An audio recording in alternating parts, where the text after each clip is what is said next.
오늘 은혜 받으실 하나님의 말씀은 이사야 28장 11절에서 13절까지 말씀입니다.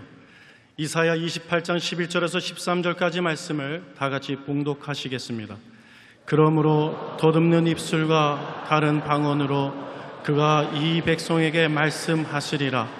전에 그들에게 이르시기를 이것이 너희 안식이요 이것이 너희 상쾌함이니 너희는 곤비한 자에게 안식을 주라 하셨으나 그들이 듣지 아니하였으므로 야훼께서 그들에게 말씀하시되 경계에 경계를 더하며 경계에 경계를 더하며 교훈에 교훈을 더하며 교훈에 교훈을 더하고 여기서도 조금 저기서도 조금 하사 그들이 가다가 뒤로 넘어져 부러지며 걸리며 붙잡히게 하시리라. 아멘. 이것이 너희 안식이요 상쾌함이니 이 제목으로 말씀을 나누겠습니다.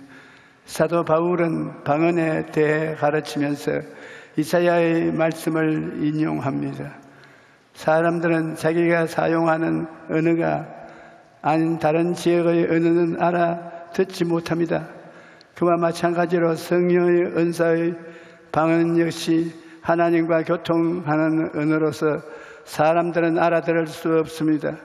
그럼에도 불구하고 우리가 방언으로 기도하는 것은 신앙생활에 큰 유익을 주기 때문인 것입니다.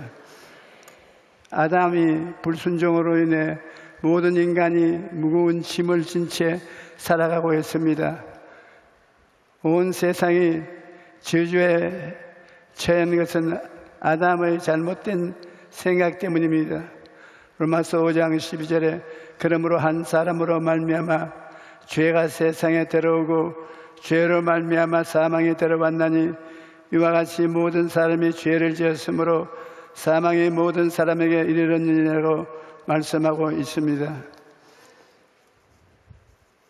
예수님은 우리의 죄를 소화하시고 영적인 회복을 주셨습니다. 로마서 8장 1절 2절 말씀에 그러므로 이제 그리스도 예수 안에 있는 자에게는 결코 정죄함이 없나니 이는 그리스도 예수 안에 있는 생명의 성령의 법이 죄와 사망의 법에서 늘 해방하였습니다.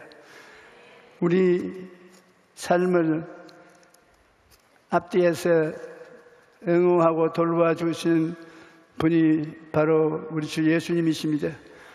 예수님과 같은 사랑을 가지고 자기의 몸에 피를 쏟으시고 살을 찢어서 여러분과 나에게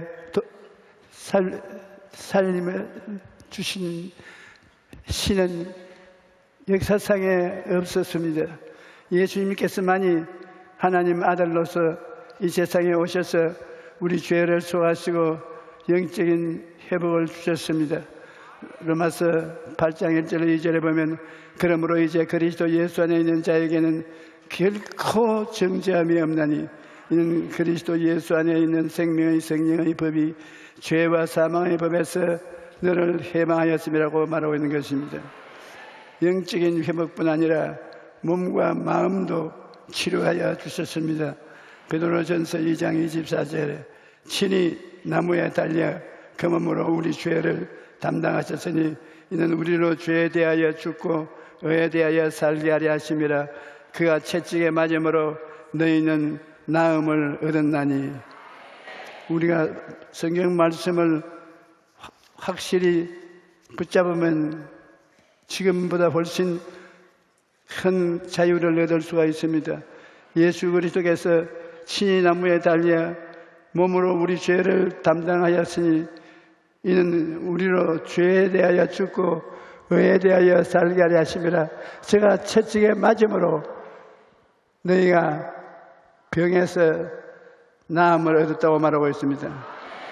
그러므로 오늘 이 아침에 이 오후에 나도 치료가 필요하고 여러분도 치료가 필요하니 우리 치료의 예수님을 받아들이십시다.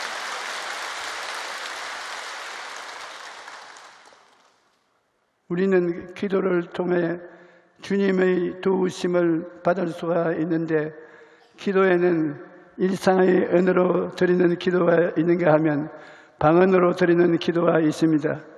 고린도전서 14장 39절에 그런즉 내 형제들아 예언하기를 사모하며 방언 말하기를 금하지 말라고 말하고 있습니다. 예수님께서는 승천하시기 전에 성도들에게 방언을 하게 될 것을 약속했습니다. 마가복음 16장 17절에 믿는 자들에게는 이런 표적이 따르리니 곧 그들이 내 이름으로 귀신을 쫓아내며 새 방언을 말할 것이라고 말했는데, 여기 보면 방언을 믿는 자들에게 따르는 표적이라고 하셨습니다. 그러므로 예수님을 믿는 자는 누구든지 방언을 말할 수가 있다는 것입니다. 예수를 믿고 성령을 받으면 누구든지 방언을 말할 수가 있습니다. 예수님이 약속은 오순절 날에 성령 강림으로 성취되었습니다.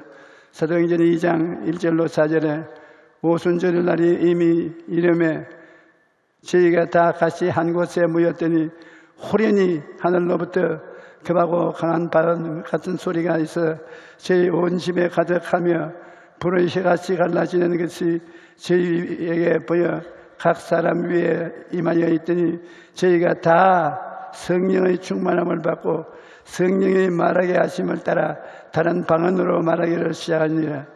그러므로 누구든지 예수님을 믿으면 성령의 충만함을 받고 방언을 말하게 됩니다. 방언에는 알아들을 수 있는 방언과 알아들을 수 없는 방언이 있습니다. 오순절 성령 강림 때 약 120명의 성도들이 방언을 했는데 그때의 방언은 사람들이 알아들을 수 있는 말이었습니다. 로마 제국이 여러 지역에 흩어져 살던 유대인들이 오순절을 지키기 위해 예루살렘으로 왔는데 제자들이 성령을 받고 그들이 사는 지역의 언어로 하나님의 큰 일을 선포했습니다.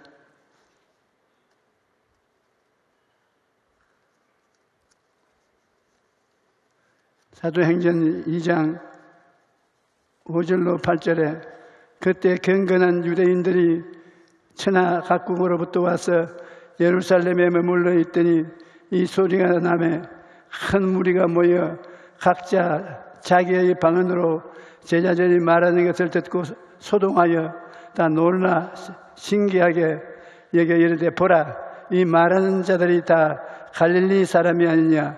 우리는 각 사람의 난곳 방언으로 듣게 되는 것이 웬일이냐.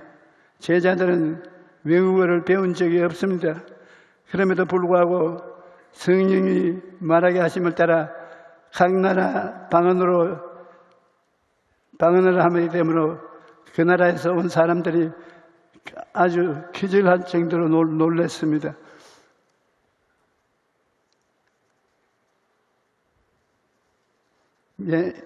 예전에 한 일본인 성도로부터 들었던 간증이 생각납니다. 그분은 하나밖에 없는 동생의 구원을 위해 늘 기도했는데 방언을 받은 후에도 동생의 구원을 위해 방언으로 많이 기도를 했습니다. 당시 동생은 이탈리아의 로마에 살고 있었는데 하루는 동생에게 전화를 걸었는데 갑자기 방언 기도가 나오기 시작합니다. 동생이 전화를 받았는데도 방언 기도를 멈출 수가 없었습니다. 모시모시 달군 모시도 아니고 사람 모습을 보는데 자꾸 방언이 나옵니다. 얼마 후 방언이 멈추고 나자 성도님이 동생에게 방금 있었던 상황을 설명해 주었습니다. 그런데 동생이 말하기를 누나가 지금 이태리어로 나에게 예수님을 믿으라고 했다. 누나는 이태리어를 전혀 모르는데 이게 어찌된 일이냐 놀라야 했습니다. 이탈리아어를 전혀 모르는 누나가 이탈리아어로 복음을 전하는 것을 듣고 그 동생이 마침내 회개하고 예수님을 믿게 되었다고 간증했었습니다.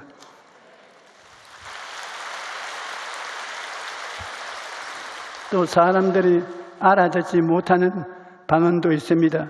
고린도전서 14장 2절에는 방언을 말하는 자는 사람에게 하지 아니하고 하나님께 하나니 이는 알아듣는 자가 없고 그 영어로 비밀을 말하는 것이라. 이런 방언은 하나님만이 그 의미를 알 수가 있습니다. 그러므로 우리는 방언 기도를 통해 하나님과 비밀이 대화할 수 있는 특권을 가지고 있는 것입니다. 방언으로 우리가 속사정을 하나님께 아뢰할 수 있다는 것은 엄청난 특권입니다. 오늘날 많은 사람들이 자기의 속마음을 털어놓지 못한 채 살아가는데 믿을 사람이 없어서 혹은 다들 사는 게 바빠서 대화를 나눌 이유가 없기 때문이라고 합니다. 설사 마음을 털어놓아도 상대방이 내 마음을 이해하고 못하면 더 외롭고 더 사람이 도움을 줄 수 있는 경우도 있습니다. 하지만 우리는 우리의 사정과 마음속에 있는 고민을 하나님께 다 얘기할 수 있습니다. 그러니 얼마나 감사한 일이겠습니까? 시편 62편 8절은 백성들아 시시로 그를 의지하고 그의 앞에 마음을 토하라. 하나님은 우리의 피난처시라고 말하고 있습니다. 뿐만 아니라 우리의 기도를 들으시는 하나님은 전능하신 분이시기 때문에 우리의 문제를 넉넉히 해결할 수 있는 분이신 것입니다. 그 하나님께 우리가 나가서 기도할 수 있으니 얼마나 좋습니까? 신앙생활에 있어서 방언으로 기도하면 많은 유익을 누릴 수가 있습니다. 고린도전서 14장 16절에 내가 너희 모든 사람보다 방언을 더 말함으로 하나님께 감사하노라. 사도 바울 선생은 성도 누구보다도 더 많이 방언으로 기도해서 하나님께 감사하다고 했습니다. 서대문에서 제가 목회할 때 우리 교회 권사님 한 분이 종로에 살았는데 남편은 형사였어요. 그 남편은 교회를 안 나오고 권사님만 믿음이 있었습니다. 그런데 어느 날 권사님이 구역 예배에 가는 도중 마음이 위기감이 느껴지며 기도를 하게 되었다는 생각이 간절히 났습니다. 그래도 어제 조용한 데가 없어서 전등주 곁에 가서 쪼그리고 앉아서 막 기도를 하는데 아는 기도로 해서 무슨 뜻이 있습니까? 방언으로 막 기도를 했습니다. 사람들이 미친 사람인 줄 알고 돌아볼 때까지 방언으로 기도를 했는데 낮에는 마음이 평안하고 가벼워져서 구역 예배에 가서 예배를 다 드리고 그 다음 집에 들어오니까 온 마당에서부터 시작해서 집에 물건이 흩어져 있어요. 강도가 들어와서 물건을 막 던져 주었는데 큰 보따리 하나는 금부치하고 월급탄 것하고 다 넣었는데 그건 고스란히 두고 아무것도 아닌 것만 가져왔습니다.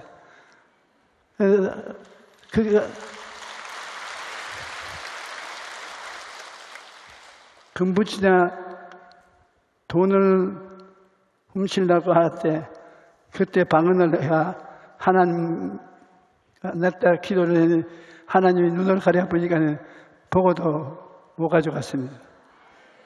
한참을 기도하고 마음이 평안해져 구역 예배를 드리고 집으로 갔더니 그 사이 집에 도둑이 들어왔어요. 그런데 신기한 것은 도둑이 서랍을 샅샅이 다 뒤졌는데 금부치나 현금이든 보따리만은 그대로 둔 것입니다. 권사님이 방언으로 기도할 때 하나님께서 도둑의 눈을 가린 것입니다. 저도 그런 체험을 종종 합니다. 뭘 기도해야 할지 모르지만 갑자기 기도하고 싶은 생각이 간절할 때가 있는데 그것은 성령께서 기도하라는 재촉하는 것입니다. 제가 해외에 나가서 선교할 때 많은 사람들 앞에 서게 되는데 방언으로 기도하지 않으면 마음이 불안과 두려움이 가득합니다. 그러나 방언으로 30분이나 1시간 기도하고 나면 믿음이 꽉 들어차게 되고 대중 앞에 담대하게 서게 됩니다. 그리고 그럴 때 귀신을 쫓아내고 병자를 위해 기도하면 치료의 역사가 일어납니다. 그러므로 방언 기도는 성령의 역사를 나타내기 위해 얼마나 절실한 기도인지 감탄할 일입니다. 우리는 기도를 통해 하나님과 더욱 깊은 교제를 나눌 수 있는데 방언으로 기도하면 더 오랫도록 기도할 수 있습니다. 사도 바울은 그러면 어떻게 할꼬? 내가 영어로 기도하고 또 마음으로 기도하며 내가 영어로 찬미하고 또 마음으로 찬미하리라 라고 말했습니다. 자신이 아는 말로 기도하다가 방언으로 기도하고 이렇게 기도하면 몇 시간도 기도하고 밤새 기도할 수 있습니다. 아는 말로 기도하다가 피곤하면 방언으로 기도하고 방언 기도하다가 피곤하면 아는 말로 기도하고 아는 말로 방언으로 스위치해 가면서 기도하면 몇 시간이고 기도할 수 있는 것입니다. 성령께서 하나님의 뜻대로 우리를 위하여 친히 간구해 주십니다. 로마서 8장에 보면 26절 27절에 이와 같이 성령도 우리 연약함을 도우시나니 우리는 마땅히 기도할 바를 알지 못하나 오직 성령이 말할 수 없는 탄식으로 우리를 위하여 친히 간구하시느니라. 마음으로 살피시는 이가 성령의 생각을 아시나니 이는 성령이 하나님의 뜻대로 성도를 위하여 간구하심이라고 말씀하고 있습니다. 성령께서 우리 위해서 친히 기도해 주시는 그런 특권이 있습니다. 인생을 살다 보면 혼자라는 생각이 들 때가 있습니다. 그럴 때 항상 나와 함께 하시고 나를 위해 기도해 주시는 분이 있다는 것을 기억해야 합니다. 나의 모든 것을 아시는 성령께서 나와 함께 하시고 나를 위해 기도하여 주시는 것입니다. 예수님께서는 내가 아버지께 구하겠으나 그가 또 다른 보혜사를 너에게 주사 영원토록 너희와 함께 있게 하시리라 말씀하시고 약속해 주셨습니다. 그러므로 여러분이 어떤 상황에 또 혼자 외롭은 삶을 살지 않습니다. 내가 기도할 수 없는 상황에서 성령께서 나를 위해 기도하시고 하나님의 뜻을 따라 인도하고 계시다는 것을 우리는 알아야 합니다. 우리는 기도해야 한다는 걸 알면서도 기도하지 못할 때가 많습니다. 너무 바빠서 기도를 못하고요. 너무 피곤해서 기도 못하고 너무 고난을 당해서 낙심해서 기도하지 못할 때가 있습니다. 사람이 어지간한 고난을 당할 때는 기도할 수 있습니다. 하나님 도와주옵소서 이렇게 단식하고 기도하지만 너무 큰 고난을 당하면 기도조차 나오지 않고 다리를 뻗고 하늘을 쳐다보고 있을 수밖에 없습니다. 그러므로 여러분은 이런 상황에서 혼자가 아닙니다. 내가 기도할 수 없는 상황에 제스도 성령께서 나를 위해 기도하시고 하나님의 뜻을 따라 인도하고 계시다는 것을 알아야 할 것입니다. 인생을 살다 보면 혼자라는 생각이 들 때가 있습니다. 그럴 때 항상 나와 함께 하시고 나를 위해 기도해 주시는 분이 있다는 것을 기억해야 합니다. 나의 모든 것을 아시는 성령께서 나와 함께 하시고 나를 위해 기도해 주시는 것입니다. 예수님께서는 내가 아버지께 구하겠으니 그가 또 다른 보혜사를 너희에게 주사 영원토록 너희와 함께 있게 하시리라고 약속하셨습니다. 여러분은 또 살면서 그런 체험을 했을 것입니다. 기도를 하긴 해야 하는데 너무 막막해서 기도할 수가 없을 때, 그럴 때는 성령님께 의지해야 되는 것입니다. 성령님 인정하고 환영하고 모셔드립니다. 성령님, 나를 위해서 기도해 주십시오. 그러나 나와 함께 기도하십시다. 입술을 열어 방언으로 기도하면 하나님과 직접 기도가 되는 것입니다.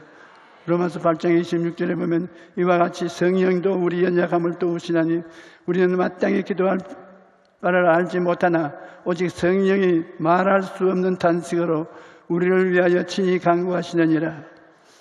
성령이 말할 수 없는 탄식으로 우리를 위해서 기도를 해 주십니다.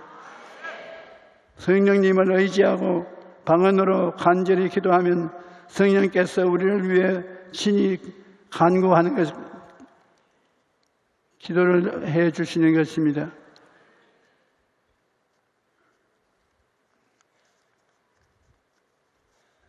방언으로 기도하면 악한 마귀 괴계를 물리칠 수가 있습니다. 야고보서 4장 7절에 보면 그런즉 너는 하나님께 복종할지니라 마귀를 대적하라 그리하면 너희를 피하리라. 우리가 아는 말로서 기도하고 방언으로 기도할 때 성령께서 다 역사하는 것입니다. 마음이 이유 없이 슬퍼지고 비정상적인 것은 많은 경우 마귀가 역사하기 때문입니다. 이럴 때 방언으로 기도하면 마귀가 쫓겨나옵니다. 저도 이런 것을 종종 체험합니다. 미운 사람도 없고 싸운 적도 없고 답답한 일도 별로 없는데 마음이 이상하게 답답하고 슬프고 우울합니다.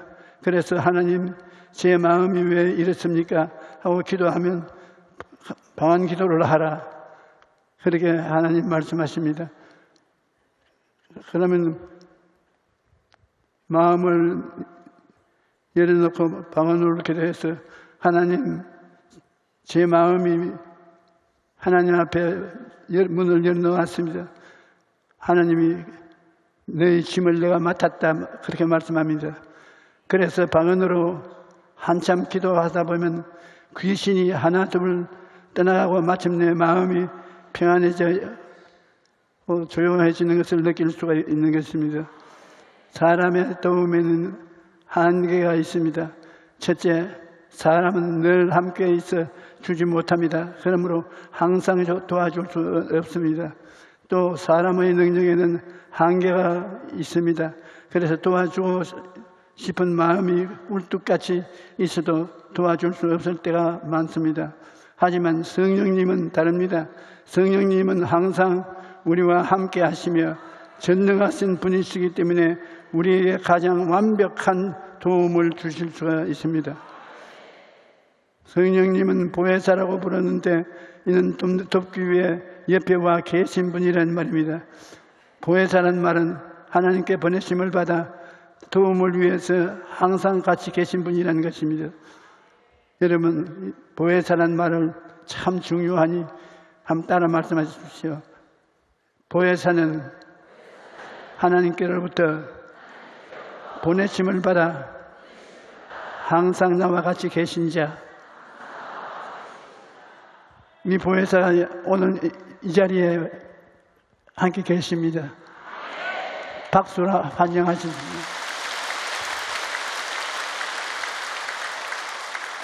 성령께서는 우리 예수님을 믿는 즉시 내주하시는데 우리를 떠나지 않고 영원히 우리와 함께 하십니다. 그러므로 어떠한 환경에서도 낙심하지 말고 성령의 도우심을 구하며 기도해야 합니다. 그러면 좋으신 하나님 아버지께서 우리를 위해 놀라운 일을 행하여 주실 것입니다.